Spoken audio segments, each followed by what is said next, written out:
Hi guys, and welcome back to Hilltop Farm. I'm Jay and welcome to another lesson in Wicca. Okay, this is lesson number 19, which is Rite of Passage Rituals.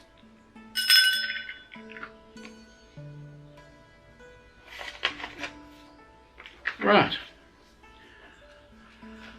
Okay, Rite of Passage Rituals. This week marks the 4-month mark in your year and 1 day of basic instruction in Wicca. By now, you should have decided if this is your chosen path. Presumably, if you're still with us, then I assume you have. Now it is time for you to think about taking the next step.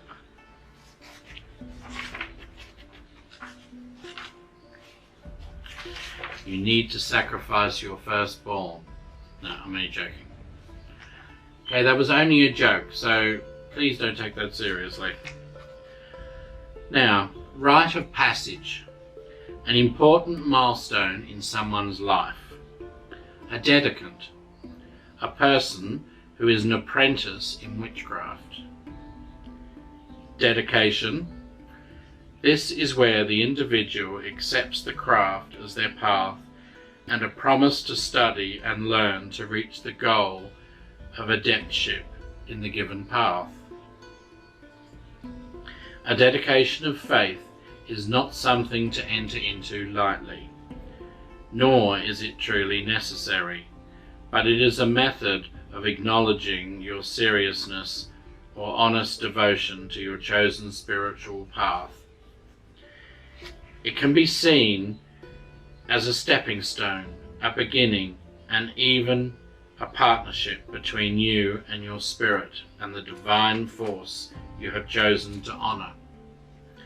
Be it single view of God, the god or goddesses, or the great spirits. It is important to note here that the dedication is not the same thing as an initiation. A dedication is a statement of faith. An initiation is an acceptance or invitation into a particular form of a faith. The pagan community often refers to a participant to a particular form as a tradition, coven, or spiritual sect. An initiation must be performed by the tradition's spiritual leader, often a shaman or high priest or high priestess. There are 2 kinds of dedication. One is a self-dedication, which is very common. This is when an individual dedicates themselves to a year and a day of learning and pursues it on their own. People who work alone without a coven are called solitary Wiccans or hedge-witch. And again, this is fairly common because not every place has a coven in their area. Just on that note, I'm basically a solitary, and my family are Wiccan, and they all operate as solitaries on a day-to-day basis. We do, however, get together and call ourselves a coven. We get together for Esbats and Sabbats, and we operate as a coven in those terms. But even then, although we celebrate, say for example, a Sabbat together, we still have our own altars, do our own little rituals, do our own thing.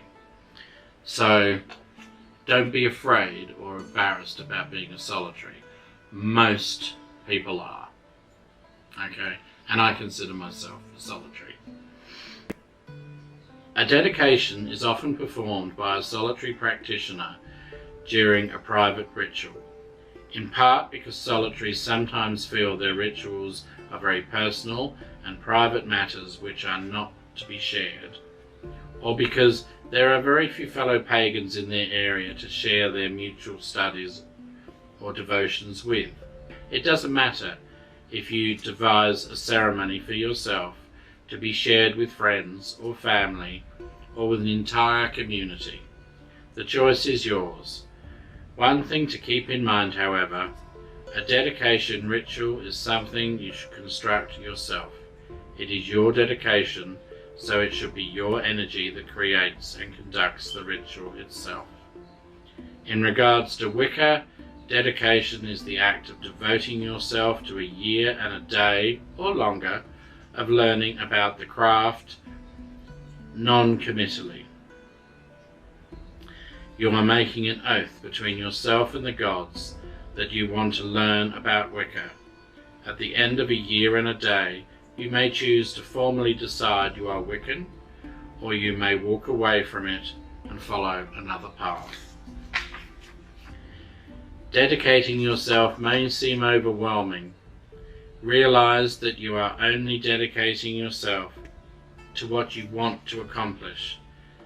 This is not a life-binding agreement that can never be broken. It is a statement of your current goal within the craft, no matter how big or small. In a coven's outer circle, there will be a formal dedication later if you decide to study for first degree. Before any such ceremony, it is important for the individual to take the time that they need to contemplate what this means to them. For most, it is a promise to oneself to honestly explore the craft and its way of life as a possible path for oneself. It is a commitment of respect and tolerance for others, as well as a commitment of respect and tolerance for self. In a sense, one does not become a witch, as one is a witch, but rather commits to a lifetime of living and learning as a witch.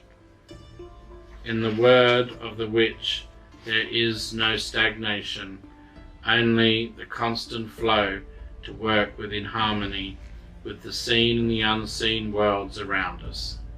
Witches understand that they will never know everything, but they are sure that many times will come when they desire to know more. It is a commitment to a lifetime of education. Not education through just books and classes, though that will be a large part of it, but rather education through experience that lifetime. In both good times and bad times, the lessons will come. Witches will know that to change the world we must change ourselves, and in order to change ourselves we must know ourselves. Perhaps this is the hardest commitment of all. A witch must honestly come to know and love themselves, and must be willing to see the faults and gifts within themselves. Dedication is the first step on that journey. With a coven, a dedicant is different. Not all covens have a dedicant rank. Dedicants, also known as neophytes, in covens also study for the traditional year and a day, or longer, before they become initiates and are accepted into the coven. Joining a coven is a large commitment, and a person is expected to have explored a certain amount of things to make sure they are truly certain they wish to be initiated into the body of a coven. Since many traditions have oath-bound or secret materials they share only with initiates, this makes sure that the people they are giving it to are worthy. The right timing. There is a right time for dedication. When you have decided a spiritual path is right for you, and you truly feel within your heart that your beliefs and principles are the means by which you want to live your everyday life, then you may want to dedicate yourself to that path. For adults, this can occur whenever you feel ready. For children raised in the path, it should not occur until they reach puberty. At that time, a family may decide to opt for a coming-of-age rite instead of a dedication, leaving the dedication ritual until they are 16 or 18. Once again, the choice is up to the individual. As an example, in our circle, the dedication ritual is left to a member's 16th birthday. Some people choose to dedicate themselves to a spiritual path within the clan, acknowledging their desire and devotion to the faith itself. But the dedication ritual is also viewed as a dedication for those who have chosen spiritual service within the clan as well. For instance, a person who has chosen the mission of a healer will dedicate themselves to the studies and work of that path. In some ways, it's like an acknowledgement of a major if you are in college. You are agreeing to work with the great spirits to fulfill your mission. You are asking for their help, and you are agreeing to perform the necessary work, research, learning, and spiritual lessons it will take to fulfill the mission. Within our circle, a dedication like this is a requirement and prerequisition to an initiation within the coven, especially if the dedication ritual includes a devotion of service.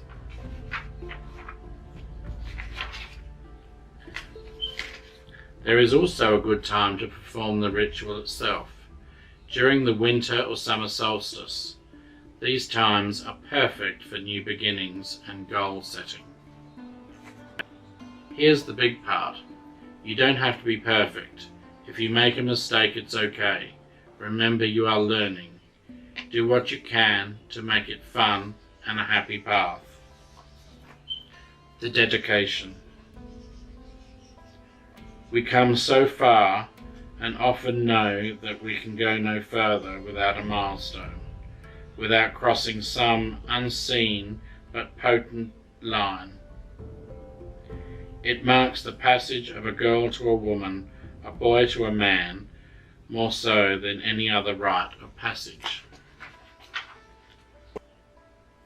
If you have challenged the sincerity of your desire and know that the way of the witch is the most certain thing in your life, if witchcraft is what you feel, then a witch is what you are, so you cross the line. This rite affirms you as what is called neophyte, but it does not preclude you from joining a coven as a duly initiated witch, should you choose, and should you find one synchronistic to your individuality. It is sometimes required that as you enter into a personal dedication, you fast from sunset on the day before until the time you have chosen. Fruit, water, or fruit juice only. And speak as little as possible, preferably not at all. Contemplation is part of the preparation. You are said to be between the worlds for this time. Magical names. Take a full lunar month to seek your name. A witch's dedication name is their true name, and it is both secret and sacred. It contains all the essences of your power and is never spoken of unless it's to another witch in whom you have absolute trust. You may receive your name during periods of ritual or visualization from the significance of an association with myth or legend, or inspirationally. It will always be appropriate for your chosen path and symbolic of your aspirations.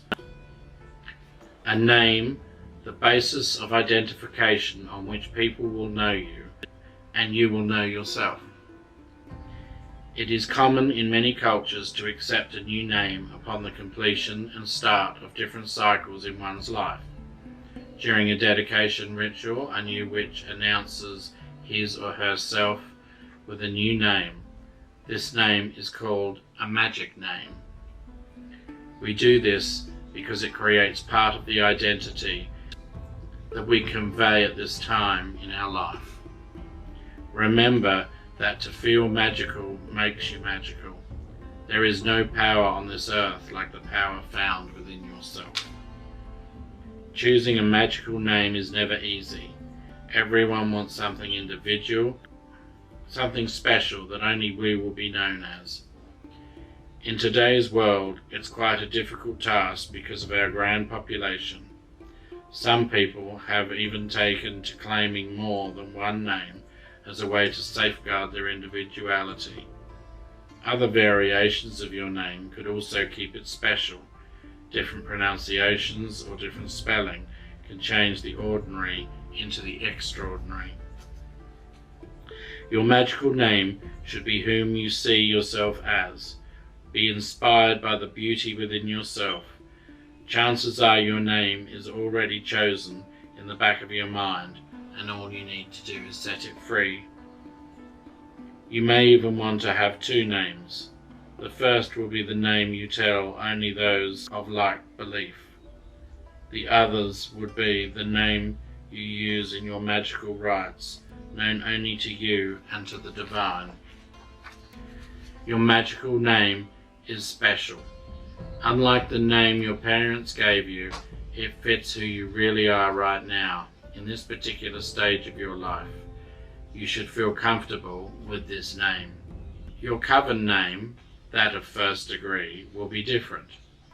It will be the one that you wish to keep while practicing with the coven, and second degree surname will be added to it, and a third degree Lord and Lady will be put in front of it. This week's assignment. Write why you have chosen this path. This is the one you will read out at your formal dedication. Then I want you to see if you can come up with a magical name for yourself. Try using the handout that goes with this lesson. If you are ready, you can plan and have your own self-dedication ceremony. Again, I have included a handout with this lesson to help you. Record your experiences in your journal.